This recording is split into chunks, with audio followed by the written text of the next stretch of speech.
ஏன் வட்டார வழக்க உறுதியா பிடிச்சிருக்குன்னு நினைக்கிறீங்க? நான் இப்படி பேசுறதுனால இவங்க எல்லாரும் சொல்றாங்க நிறைய பட்டம் பட்டன்னு. நான் இப்படி பேசுனால என் காலேஜுக்கு ஒரு கூட்டமே இருக்கு. இந்த பிள்ளைகிட்ட பேசினா நல்லா பேசியா அப்படின்னு சொல்ற அளவுக்கு நான் தட்டி வச்சிருக்கேன். ம். நீங்க என்ன பேசுறீங்கன்றதுதான் முக்கியமோ ஒழிய, நீங்க பேசுற அந்த வார்த்தையெல்லாம் ஒண்ணும் அங்க சேர்க்க போறது கிடையாது. உண்மையிலே அதுதான். அப்புறம் சொன்னாங்க யாரோ டீச்சரா இருக்கிறதுனால நான் வந்து டீசென்ட்டா பேசணும் அப்படிலாம் மாரி சொன்னாங்க. எங்களுக்கு ஒரு வாத்தியார் வராரு, தூத்துக்குடிக்காரர் தான்.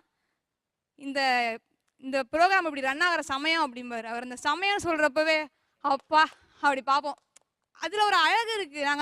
அத நான் பேசினா எனக்கு எப்படி கீழ போகும்? எனக்கு புரியல அது அவங்க என்ன சொல்ல வராங்கன்னு. நான் சந்தோஷப்படுறதுல தான் சந்தோஷப்படுறேன். துக்கப்படுறதுல தான் படுறேன். நான் வெளில போய் பேசும்போது மட்டும் மரியாதை மட்டும் எனக்கு வேற மொழியில பேசினா தான் கிடைக்கும்னா புரியல. பிடிக்குது அப்படிங்கிற விஷயத்தை தாண்டி ஒருத்தங்க சொன்னாங்க. எனக்கே அது நடந்திருக்கு. அந்த சார் பேசுறது ஒண்ணுமே புரியாது. யூசுவலா ஒரு டீச்சர் அப்படின்னா பேசுறது தெளிவா புரியும் போது தான் நம்ம கவனிப்போம். அவர் பேசுறதே புரியல அப்படின்னா அது புரியல, அது ஒன்றும் புரியாது அப்படின்ட்டு நம்மளோட ஒரு லெத்தார்ஜிக்கலா இருக்கிற ஒரு ஃபீல் தான் வரும். ஸோ அதை விட்டுருங்க. அது வந்து ஒரு டீச்சரா இருக்கும்போது அப்படிங்கும்போது தெளிவான தமிழ் வேணும் அப்படின்னு நான் ஆசைப்படுறேன். நீ வந்து வீட்டுக்குள்ள பேசுற, ஓகே ஃபைன். ஆனா வெளியே வந்து பேசும்போது அப்புறம் எதுக்காக டோஃபில் வச்சிருக்கான், ப்ரொனன்சியேஷன், லிங்குவிஸ்டிக்ஸ் இதெல்லாம் வச்சிருக்கான். ஏக்கா மனசாட்சியோட பேசுக்கா. மனசாட்சியோட பேசு. அதெல்லாம் நீங்க அங்கேயாவது வெளில போனீங்கன்னா யூஸ் பண்ணிக்கங்க. இங்கே உள்ளூர் தமிழ்நாட்டில் பேசுறீங்க. நீங்க பேசுறது யாருக்கும் புரியாமலாம் போறது கிடையாது. இப்போ நான் பேசுறது உங்களுக்கு புரியுதுல்ல? அப்புறம் என்ன? அப்புறம் என்ன? அவங்க பேசுறது புரியுது சார். அவங்க பேசுற எல்லாமே புரியுமா அப்படிங்கிறது எனக்கு தெரியாது. நான் என்ன சொல்ல வரேன்னா, உங்களோட ஸ்லாங்ல வார்த்தை கம்ஃபர்டபுளா இல்லைன்னு தேடி தேடி வேற வார்த்தையெல்லாம் கண்டுபிடிச்சிக்கிறீங்க. என்னோட ஸ்லாங் நான் பேசும்போது 2 வார்த்தை நான் கத்துக்க போறேன், புதுசா கத்துட்டு போறேனே, அதுல என்ன வந்துச்சு? ஒரு பொது கேள்வி வைக்கிறேன். இந்த போட்டி எல்லாத்தையும் மறந்துருங்க. இவங்க 2 பேர் பேசுனதுல யார் பேச்சு ரசிக்கும்படியாக இருந்தது? இந்த பொண்ணு அப்படிங்கிறவங்க கை தூக்கலாம்.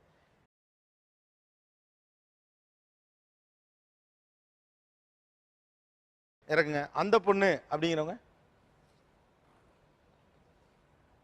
அதுக்கு தான் ஓட்டு அதிகமா விழுவுது.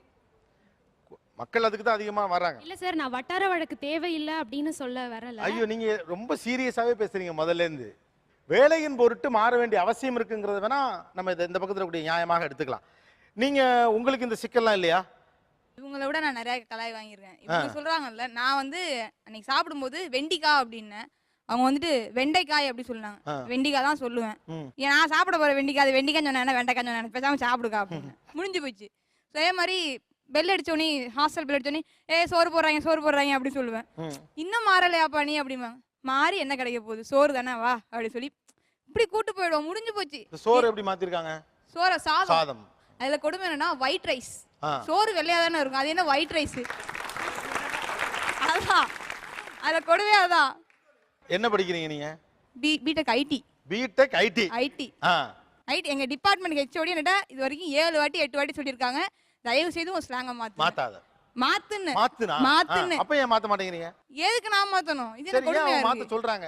அவங்க என்ன வீரச்செல்வி ட்ரை டு கம்யூனிகேட் இன் இங்கிலீஷ்மா அப்படின்னுச்சு. அப்பதான் தெரிஞ்சது கம்யூனிகேட் பண்றதுக்கு இங்கிலீஷ் போதும். நான் இங்கிலீஷ் கத்துக்கிறேன், ஒன்றும் பிரச்சனை இல்லை. அதுக்கான என் ஸ்லாங்க மாத்தி முடியாது. ஹெச்ஓடி பேசணுமா, நான் இங்கிலீஷ் பேசிக்கிறேன், பிரச்சனை இல்லை. உங்களை அப்படி மாத்த சொன்ன அந்த டீச்சரை மனசுக்குள்ள எப்படிலாம் திட்டினீங்க? உனக்கு என்ன வந்துச்சு? தேவையா அது? சார் பாப்பாங்க சார், ஓடி கேன்சல் பண்ணிடுவாங்க சார். ஓடி கேன்சல் பண்ணிடுவாங்க. எவ்வளவு சூதா